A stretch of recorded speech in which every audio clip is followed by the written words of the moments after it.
Hello everyone, my name is Shahad Al-Katani. I'm a security system engineer at Cisco, and today I'm gonna explain how do we do the Stealthwatch and ISE integration. So generally speaking, Stealthwatch and ISE give us more visibility into what's happening to my network. So if I have someone within my network doing any malicious activity, doing any scanning, Stealthwatch can detect this kind of traffic. And actually from Stealthwatch, I can quarantine this user, and this quarantine will be sent, quarantine request will be sent to ISE, and ISE will then be able to quarantine that user from accessing any other network resources. Simply, how does it look like? If you can see here, I have a user, and I want to go into pivot into the user. I can see a quarantine button. This happens only when Stealthwatch is integrated with ISE. Then I can just actually click on quarantine. As you can see, I get a statement telling me that this request had been sent to ISE. After that, I can see that the authorization has been changed to quarantine for that user into the live logs.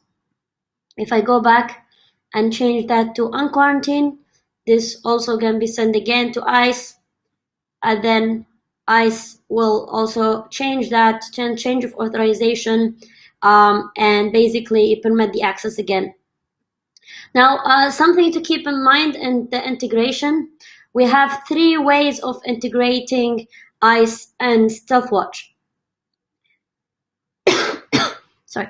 First of all, we have the method of self-signed certificate. So I can use the self-signed certificate that is generated from ISE and use this as an integration between both, because the integration happens through the certificate and the PX grid node, and this is how actually everything works. So first one, we have the self-sign. If you want to use self-sign the certificate, we can do that. The other option is using external certificate authority. So if you have an external certificate authority that you are using in your enterprise, then you are going to use this option. Basically, certificate authority going to sign the requests for Stealthwatch and ISE and basically generate the certificates based on that, and then the integration will be successful. The third option is using the internal ISE certificate authority. So basically, you can use ISE as your CA and use, so you can use ISE as your internal CA, and once you do that, you can very easy do the integration. So this is the easiest way to do the integration if you are using ISE as your internal CA. It's very straightforward, and this is basically the preferred method. Then we recommend the external CA. If you don't have an external CA, then you can go for the self-signed. And today's presentation, today's demo, I'm gonna go into the option of the external CA, and there isn't a guide actually that is used for that. I'm gonna show you the guide afterwards at the end of the demonstration, but for this demo, we're gonna go and use the external CA scenario. That being said, let's get into it. So first thing I need to do is basically go into my CA. Once I go into my CA, login, everything, go to my certificate authority here on my Windows server, I need to create a certificate template for PX Grid. So let me go into manage. And then I'm gonna go all the way to user. From there, I'm going to duplicate the template. And from here, I'm basically going to change the name. So I'll put this as a PX Grid. I'm also going to change the period, the year. So I'm gonna make this 5 years, and I'm gonna make it up to 52 weeks. The other thing I'm going to do is to go to extensions, application policies, double click it, add, and then I'm going to add server authentication in here. All right, that's been added here. Perfect. And then for subject name, I'm gonna go and actually choose supply in request. I'm gonna be okay. And then let's go back to extensions and go to assurance policies, double click it, and then add. I was a little bit fast. So here I just double clicked on assurance policy, I click on add, and then I will click on all insurance policies, and I will double click it and add it.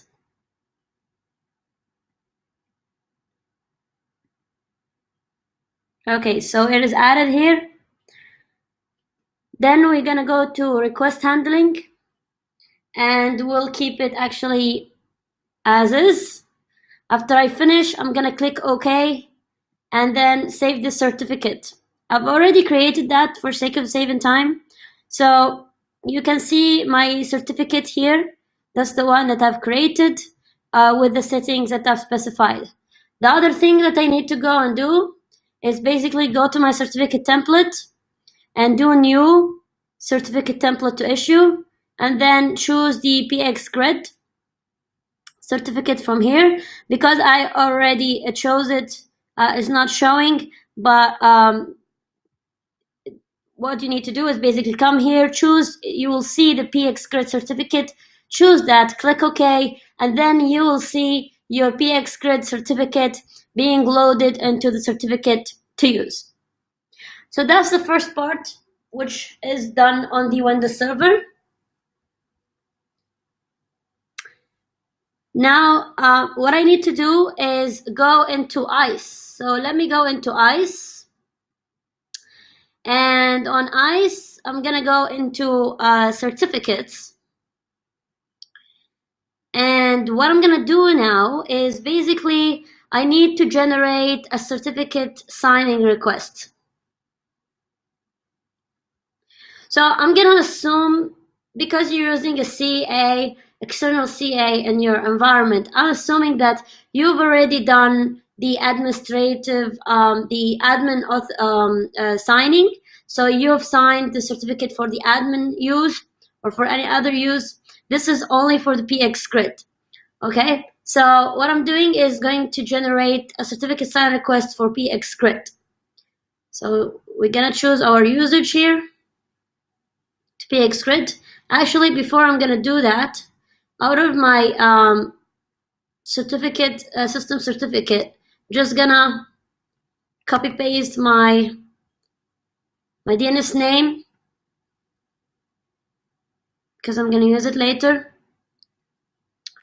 All right, I'm gonna come back here, choose PX grid, choose the node that I'm going to deploy it on. Here I'm just gonna add some identifiers, and I'm gonna choose the DNS name and add the DNS name that I've copied. This is basically your full qualified name. Everything here looks good. This is something you, it's optional for you. I just choose to enter those, but you can enter all of them, some of them.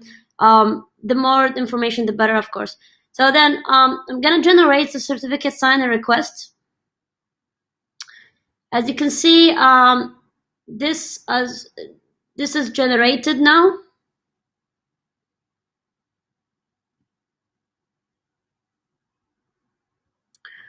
All right, so I have my certificate sign-in request being downloaded.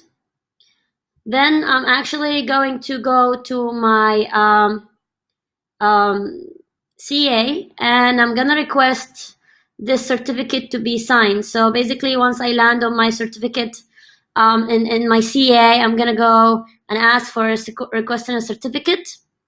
Then I'm gonna go to advanced. And then I need to copy the certificate. So let me go into my system here. And that's my certificate right there. Let me open it.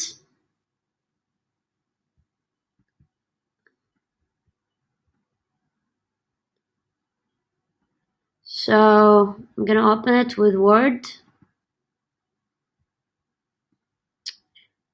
All right. So here I have my certificate. I'm just gonna copy that. I'm gonna come here, and here I'm gonna choose my template. So out of the template that I've generated, now here I'm gonna use this template to sign the request. I'm gonna submit this, and I'm gonna download it on base 64 encoded, and then download the certificate. Okay, I'm just gonna rename this, and I'm gonna call it ISE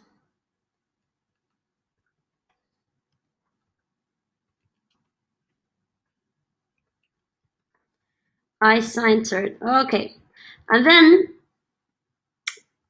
so I need to go back to my requests. So I have my request here, and then I'm just gonna bind the certificate. I'm gonna choose a name, choose my certificate from here.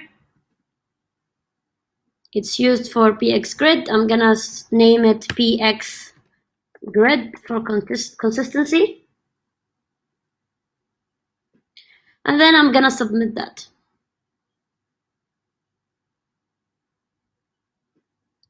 All right, so now if I go into system certificate, I should actually see my certificate here. The other thing that I need to do, which is this certificate, the other thing that I need to do is I need to go into my deployment and enable PX grid. So I went to the deployment, and then I'm just gonna enable PX grid and then save.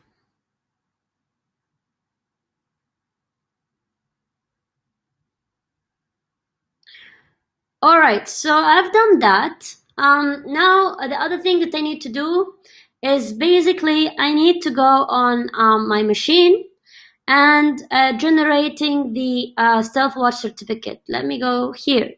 So basically, this is the external CA certificate configuration. First, we need to generate the private key. So we'll use this OpenSSL generate SA out smc.key. Here you can name it whatever you want. And then the length. And then after we will ask for the certificate signer request with this command. So I've already run this into my console. So as you can see, I've already done this command, and after I've run the generating the certificate sign request here. Now I have those being generated on my Mac. So if we come here, you can see that both of them are now generated based on this command. Okay, once you issue the first one, you will ask to enter the same thing, the different fields that you want to add, and make sure that you enter the full qualified name for your Stealthwatch management system here in the key generation and the certificate sign-in request. Now, after that being generated, I need to go into my Stealthwatch management. So I'm gonna go into manage configuration. Actually, let's go back from the beginning. So I'm in the Stealthwatch from this icon. I'm gonna go to administer appliance. Once I click here, a new tab will open and I will see this. I will go into certificate authority, certificates.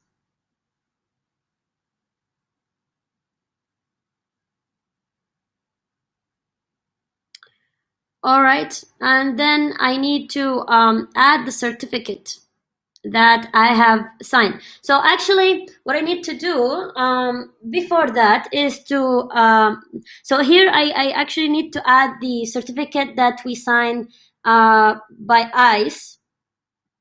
So let me, for ISE, so this was this one. So I'm gonna add this one here. Okay, I'm gonna give it a name. I'm gonna call it ISE certificate. And then I'm gonna add this certificate here.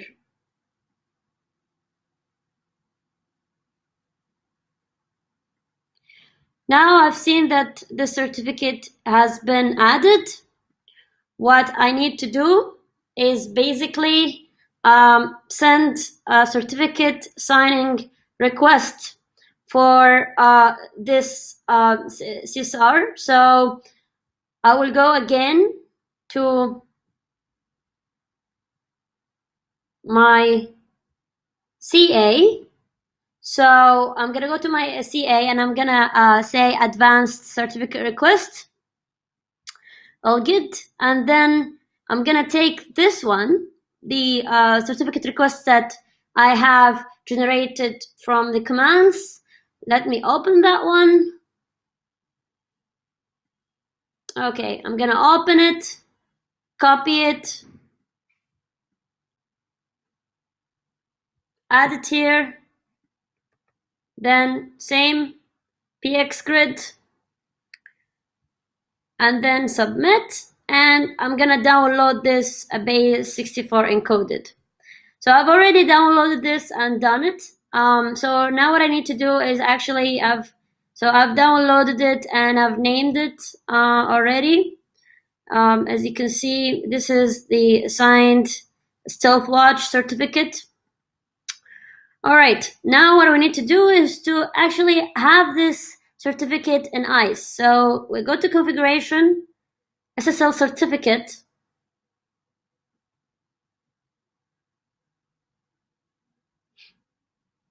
and scroll all the way down. Then choose the certificate that we have been generated, which is this one, that's been signed by the CA for Stealthwatch. And then also add the key. So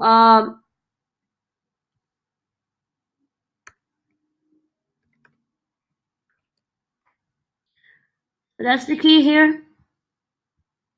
And just give it a friendly name and upload the certificate.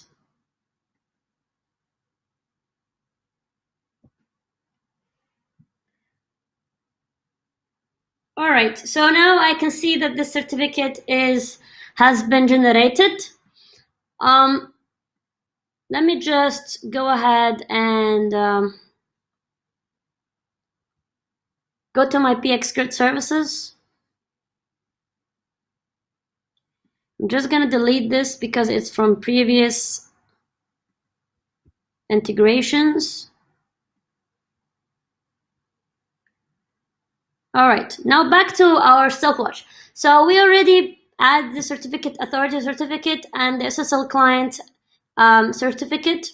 Now what we need to do is to actually go and add the ISE configuration.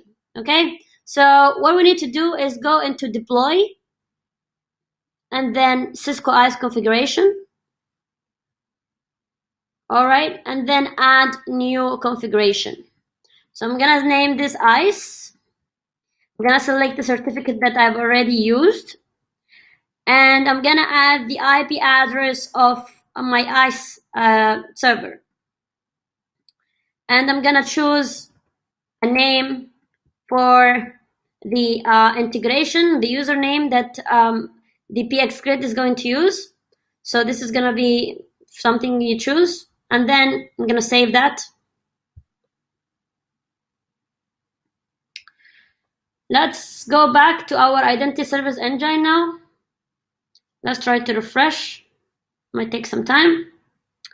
And here we go. So actually, what I've seen here is the status is all green. So it means that now it is connected, and there is a connectivity between ISE and SMC.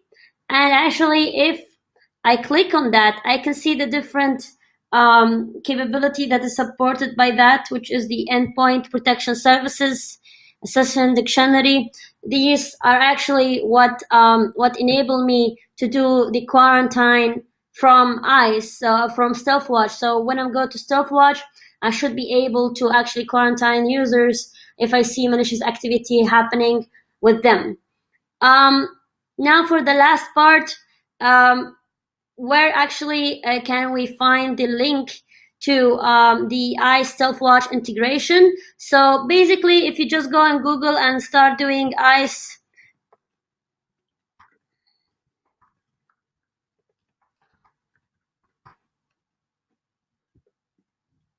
okay, so you have this link, deploying Cisco Stealthwatch 6.9, and it's basically the community site. So if you go to the community site, just click on that PDF in here, and then from here you can actually see all of the steps for configuring the integration if you are using self-signed or the internal CA or what I've shown you today. I hope that has been helpful for you, and thank you for viewing.